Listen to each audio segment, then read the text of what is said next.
Thank you for coming. Thank you for finding your way over to Building C. This is API machinery and AI, what comes next. My name is Joe Betz. I'm a TL for SIG-API Machinery, and joining me today is David Eads, who is a chair and lead for API machinery. The focus of this talk today is about how to use AI to interact with Kubernetes. So this is not a talk about how to build AI systems on top of Kubernetes, and so we're going to be focusing on interacting directly with the Kube API. This is also not a talk with fully formed proposals to change API machinery. Instead, what we're going to be focusing on today is ideas that we think are worth exploring, but haven't been fully formed yet. So hopefully that is interesting and fun and sparks ideas with the audience.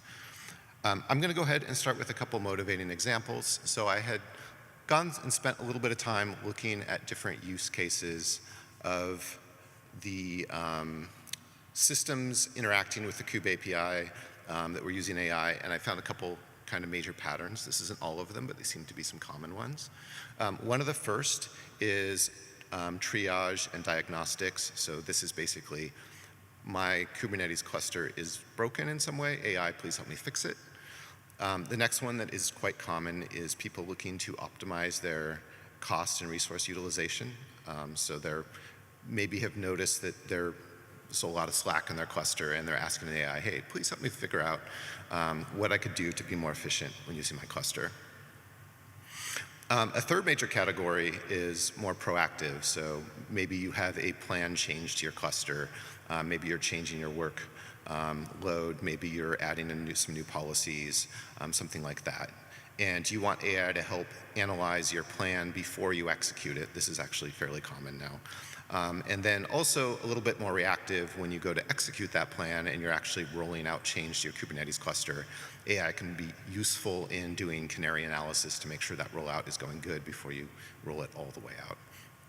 And then the last one, which I think is really interesting, and I think David brought up, was you don't know what you don't know sometimes, and so figuring out what the best practices are for your cluster, making sure that not only do you have your workload working today, but you're set up for the day 2 operations in the future. That can be really important. So this is a pretty wide variety of use cases. And one thing I wanted to mention before we dive any deeper is a lot of times what I'm thinking about when I'm thinking about this flow is kind of this human-in-the-loop interaction where you start by giving it an AI a task, it gathers some data, it recommends some actions, and then a human reviews those actions and chooses whether or not to execute them. Sometimes people skip this step, right? Sometimes people choose to just have the AI make the action. I would encourage you to think very carefully about what actions are appropriate to have an AI do and be very careful there. Clearly giving it full access to your cluster could destroy the whole cluster. So that's not something we control, but I just kind of want to bring it up here. And there are levels of access you could choose to give an AI if you are doing that kind of thing. So let's start by looking at the data gathering problem, because I actually think this is really important when we think about how AIs are interacting with the Kubernetes cluster. And when I think about data gathering, you could imagine there is, if you gave a Kubernetes expert that knows a lot about your cluster, access your cluster and ask them a hard problem, they might know exactly what queries to run, what information to gather, and they would get just enough information to have everything they need to know to do the diagnostics they need to do. With an AI, you could choose instead to just dump all of the data, right?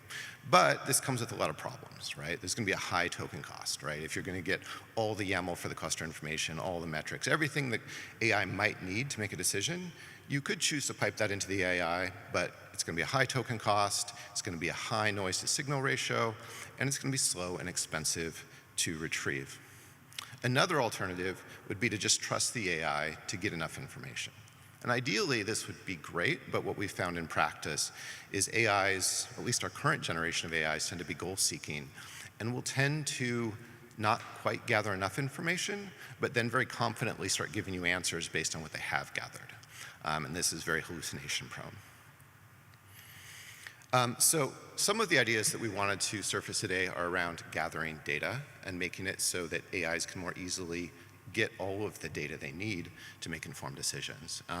And one thing that has been discussed multiple times in the past, I think, was the idea that we have many different implicit relationships in the Kubernetes API. So a simple example is the relationship between services and pods, and this is done through some labels and some selectors.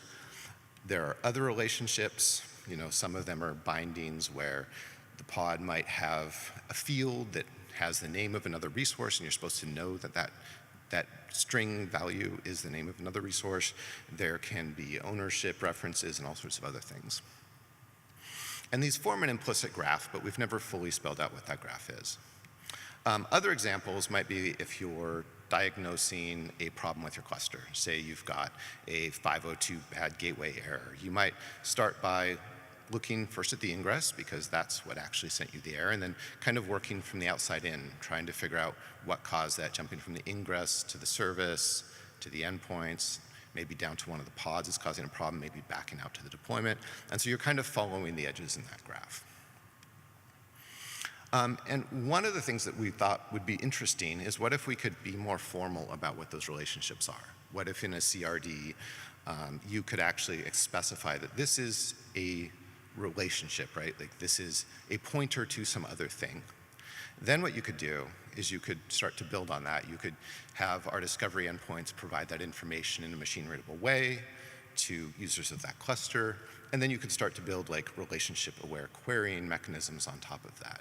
I'm not entirely sure what those would look like yet, but one of the things that comes up when I think about this is what a response might look like if you're not just getting a resource, but some of the other resources related to it. Some people have proposed complicated solutions like GraphQL, but it seems to me like you could pretty much do the simplest thing, which is just have a list which includes the pod and then the things bound to that pod, right? So you could just use a list, but instead of having only a single type in that list, have multiple types. Another thing that's come up when we've talked about AIs interacting with Kubernetes is how do you ensure that it doesn't get too much access to sensitive data? Because it could end up leaking that out somewhere in a way that you don't expect. So one of the ideas we were thinking about is what if we could start to track what information is sensitive in the API, right? Imagine you have a CRD and the whole CRD is sensitive. You know it is. It's effectively going to be used to move around some secrets or some information you don't want to share. You could mark the whole CRD as sensitive, and then APIs that don't want that, or read requests that shouldn't be accessing sensitive data would just simply not show that. You could also imagine doing that at the field level and doing a similar type of thing where you could mark a field as being sensitive, and then that could be redacted out. One third idea I liked, which I think David had brought up, was the idea of having a way to kind of get access to all similar things. One common problem that we have is, imagine that use case where you're trying to optimize for cluster cost, right? And you're trying to look at a lot of scale information, a lot of pod, resource usage constraints, things like that. It's hard to get just the scale information for all the deployments. You can list all the deployments, then you can go hunt into each one and find those values, but that's a lot of data. You can get the scale information for a single deployment, but you can't get it for all of them. So what if, instead, we had a way where you could say, give me all the deployments, but show me them as scale resources? You could imagine using HTTP content types to do that. That's a pretty standard way to have different representations or different views of the same thing. It's amicable to reads and writes, so that could be a potential way to get just the information you need for those types of questions. Another potential application for that would be if you want to, say, get pod resource limits or requests. You could do a similar approach, but instead go into deployments and saying, just give me the pod spec part of this, right? There's many resources in Kubernetes that have a pod spec somewhere inside of them. So you could imagine deployments, jobs, many other things you could go to and ask a question like this, and then you could just get that subset of information you want. And that's it. I'm going to hand it over to David for some more ideas. Yeah, so I also look at it similar to Joe, and I see that we have issues with over-granting access. right? You can think of a typical story where you're a cluster admin, or, well, we know a cluster admin, and the cluster admin just blindly starts an MCP server because that's the easiest thing to do. It's just what you do. It grabs your token, and maybe you configure a client-side filter, maybe you don't, but it has a full power token that it's issuing requests with. So you go and you issue something seemingly innocuous. Find unused resources in my cluster and remove them, right? Maybe this came from cruft left over from a prototype. Maybe you're looking to see what's there. But instead of asking for label or review, you don't do what Joe suggested. You don't say human in the loop, let me go and do it. You say, you'll probably do good things. So it says, give me all the data so I can responsibly delete it. And the kube-API server is just perfectly happy to give this back, as it should. It's cluster admin, gives the data back. And now someone's saying, well, I'm very responsible. You can trust me with this. I'll make good choices with it. And in my experience, the next step is, why is it missing? Something will have gone wrong. Maybe it did what you asked it. Maybe it didn't do what you asked it.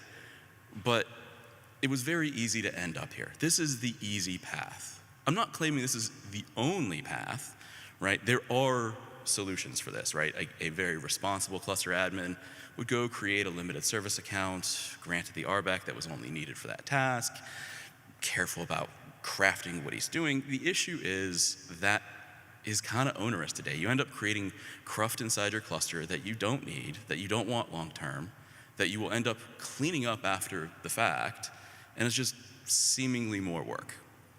The mitigations that currently exist are client-side. It is, trust me to only do read-only activity. Trust me to filter to namespaces that have these labels. I actually came across one suggestion that was, be very careful when you prompt it, and it will only touch the namespaces you ask. Not my experience, but the thing is, it's not impossible to build this safely. You can absolutely build an MCP server that does this responsibly. It's just that we could probably do better in the kube-API server. So there is a field. It gets attached to every request. You send a request, you have a token, the kube-API server creates this thing called a user info. And part of that is actually labeled extra. It's a map of string to slice string.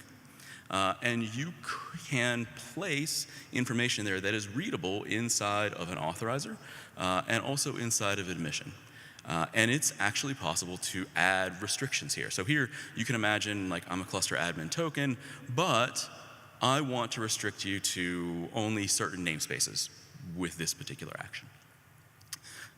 Or, this token is only good for 5 minutes. Or the other example I have here, going back to Joe's example, is what if we knew what sensitive resources were? I have a token that's only good for non-sensitive data. If you actually look at some of the MCP auth-n, auth-z stories, this would actually fit pretty well. If you have some spot in the middle where it says, hey, I'm an AI, only trust me with AI things, this would be a natural thing to place there. So I know half this room came from SIG-Auth, and so they all said macaroons. I did too, and this is where I hit a snag. My level of understanding of it is not sufficient to actually wire it in. My understanding reading the spec is that we have to start with a secret at some point on the issuance side to then have the secret to do later attenuation. If you don't know, for the other half of the room, attenuation is a way to say, I have this token, I'm actually going to create a new token from it that has a greater restriction. So that example of non-sensitive data only would be a classic one to add. So I'm throwing this out here because I started with this perspective, and I got to a point where I don't know how to build it, but if somebody out there does, I'm extremely interested in doing it. Even people who didn't come here in person and are only watching a recording, you should still come to help us look at trying to build this. I think it would be a great thing for us to have, and we know that we can secure it on the authorization side. So for the flow of this presentation, let's pretend that we have figured out how to do this. and we have either a restricted cluster admin token or we have a non-privileged user who wants to ask a question of the cluster. The question he wants to ask is, given all the things that I can see, what's interesting and what should I do with them, right? This is a common question. This is a common request that we have gotten over the years. And it actually fails at step one. It fails at the step where it is, show me all the X's that I can see. And I don't think we've ever actually answered in an organized way why we can't do it. So I'm actually going to go through here and explain why this is hard and why it's incompatible with the API that we have today, which explains why we haven't done it yet, but then see what we could do to actually make this real, to make the state of the questions that you ask to your AI, which are point-in-time questions, easier to ask and more efficient to use. So you can think of a basic flow, show me all the X's. You need to start out with knowing what namespaces you're going to query. Let's assume you get that out of band. There's no default solution baked into Kube to show me all the namespaces I can see or all the namespaces where I can list pods. But let's assume you have that. Then if you were writing a client to do this, you would have your client go probably concurrently request all these pods. And then you would somehow combine the results. And that sounds like it would be fine. But it doesn't work with a thing called resource version, which is the basis for how we write controllers. And so going into a more easy to follow example, we have a cluster here, there's some RBAC rules, doesn't really matter what they are, a few namespaces, and then there's going to be some pods I can see and some pods I can't see. So if we visualize it like this, and we say, David says, list all the pods that I can see now. The now there is actually important because it means at the latest resource version. We can go and evaluate it, and we have 5 pods that come back. Each of these pods has a resource version listed on it, but the resource version of the pod list doesn't match any of them. That's also an important detail. There's other pods and other namespaces. The resource version follows the latest resource update for that etcd, right? And so you can imagine that even though this says resource version 40, we haven't had a pod update in a little while. And so we run the same request again, and the key thing to notice now is we get the same result back, but the resource version is different. And if you don't know, if you aren't aware, controllers use resource versions so that they can do a repeatable read. So you can actually issue something like, show me the pods that I can see at resource version 40. And it's very important that you always get the same answer back. So you can see here, time has progressed. We are actually at resource version 50 now. And when I ask for the pods that I can see at resource version 40, the new pod is not listed. If I'd said, show me the pods that I can see now, I would have seen this new one. This is entirely correct, because when a watch is established, we'll eventually get this. Our problem comes in when permissions change.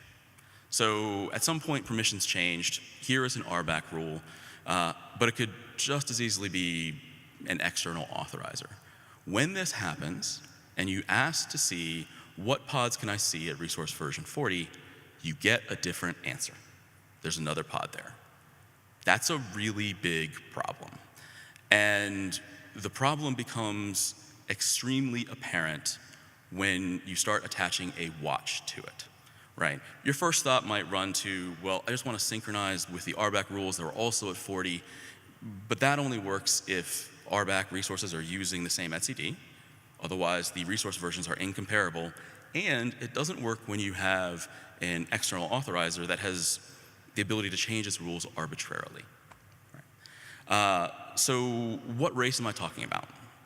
I go here and I have done my list pods at resource version 40, or more likely I've done the show me the pods I can see now, and I got back a resource version 40, And now I'm going to establish a watch. And I'm going to say, I want to watch the pods that I can see at resource version 40. Concurrent to this point in time, so right about the same time that I do the list and I do the watch, there's a permissions update. And here we bifurcate into two possible futures. There is one future where the watch wins. The watch is established before the permissions change is observed, and you can actually see pod A2 appear when this works.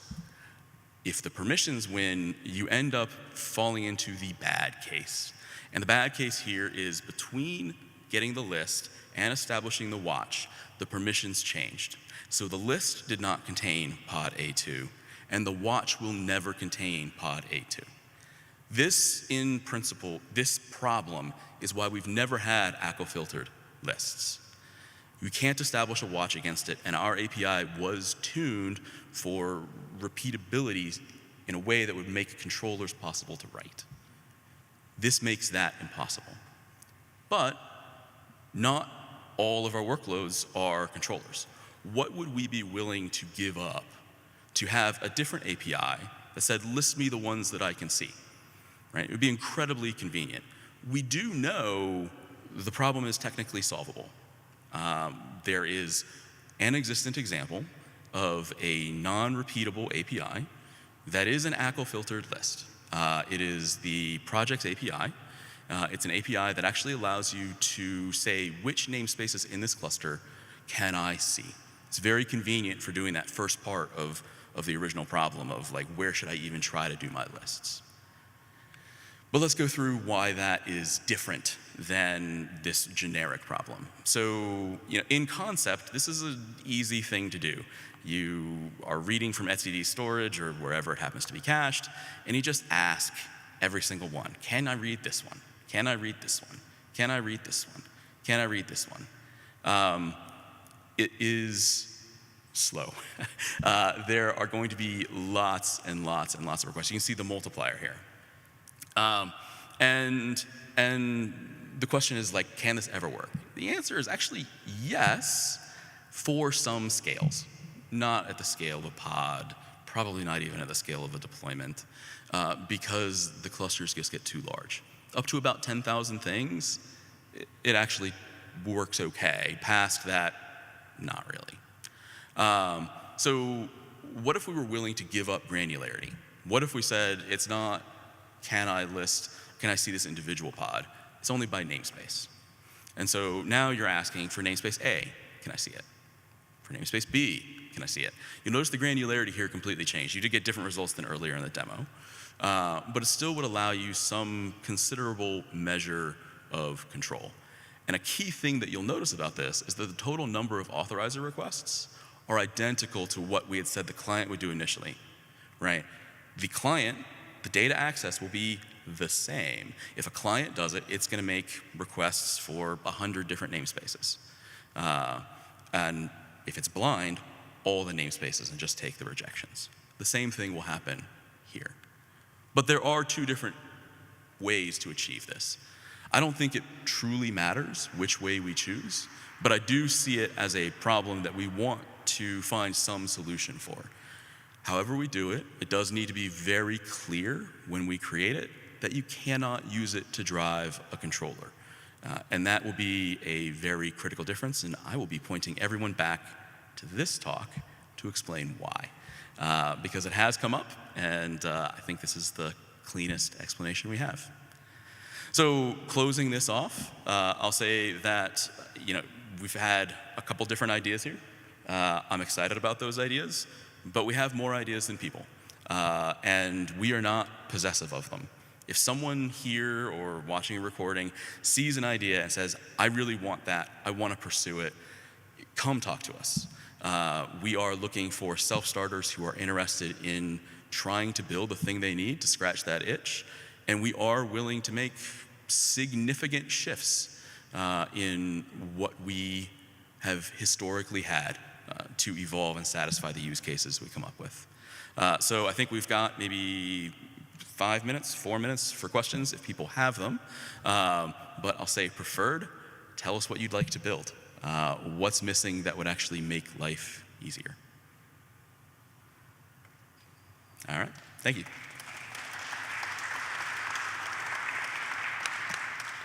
So I kind of have two questions. The first one is I really like the attenuation idea. That's something that I've been paying attention to, like how does an MCP server basically say, like, I'm doing an action on behalf of. And I've seen that a lot of the solutions are kind of like out of band of the kube-API server, of like, have some identity provider that you then go do some form of token exchange with that then gives you now a different token. Do you think that it's something that could be possible to do some sort of token exchange within Kubernetes somehow? Of like, there's now, like, I'm going to do this thing on behalf of, can you give me now a differently scoped thing that then has those attenuations automatically? I would really like to find a way to do that. I think that would be really useful, to be able to say, hey, I have this, I'm going to shrink its lifespan down to something really short. I'm now going to hand off this token for this narrow purpose to the thing. If it's easy to do and it can actually be done client side, you can even imagine baking it into something like kube control so that the token you send over the wire is only good for the command you asked for, and it's only good for short duration in minutes. Right. How to do that, that was my admission on that slide of, I really want to, I don't know how. If someone can actually walk me through how to do it, I think it would be a great improvement. I would love to talk more about how we actually do that. Awesome. The second question is around the the finer, like, can I do this kind of action? Do you think it would be reasonable to have some sort of client-side thing that, or some client that can resolve what it can and can't see and then make some sort of request? So like, to have that question of like, what is it that I can see? And then it says, okay, now I know what I can go look for, and then go parse that out, rather than like having clients that just blindly say like, okay, give me everything, reject, and then scope, like gradually scope down tighter and tighter. Yeah, that's the voice of a man who's had that similar problem of, I am not a privileged user, go figure out what I need to see and fail. Yeah. Right, yeah, okay. I definitely think we can build it. The question is whether we build a special one-off that is something similar to OpenShift projects, where it is, which namespaces can I take actions in? And there, I think the scale actually matches reasonably well. And the trade-off between, there is no real suitable out-of-band trade-off to make. So I'm interested in pursuing that. If you are interested in pursuing it. I'm interested in both of the things that I asked. Awesome. Yeah, but I think we have time for one question. Do I have time for one question? All right, got time for one question. I'm curious if the attenuation idea takes care of auditing the requests coming from such tools automatically, or if there is a good amount of time between getting the attenuation perfectly right, would it be worth it to get at least some sort of auditability in place so we are aware of what is happening from these tools? I think that would be really interesting. I don't know if you have watched the same sort of evolution of how people are talking about MCP server authentication, but they are talking about using an exchange. That seems like a natural spot to be able to say, I know you're an AI, so I am going to restrict what this can do. And that's a natural place to inject it. And then in terms of actually watching and auditing it after the fact, yes. So if we went with this idea for user extra, that actually does end up audited in the audit log and then allows you to search it. Awesome.